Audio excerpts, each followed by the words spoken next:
Hi, I'm Gail Addison. I'm one of the shark divers on Shark Attack Experiment Live, and I'm here to answer some of the questions that the Nat Geo viewers have been asking. And we've had quite a few questions here about, do sharks really go into a trance when you touch their noses? Do they become docile when you flip them upside down? So I'm going to try and answer those very briefly for you.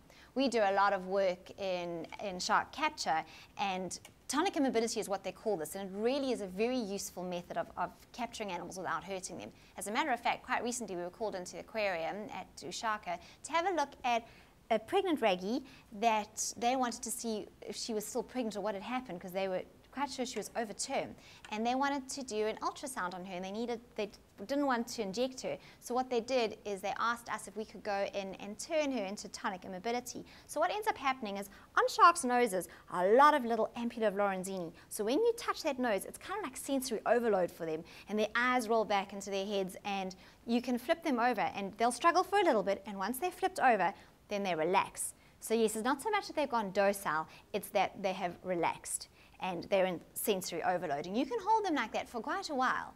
And my husband does. He'll hold them by the tip of their nose, and you can tip them over and work with them in a way that's required for that moment without injuring them. And then when you flip them back over, they'll just swim away. So I hope that answers your questions.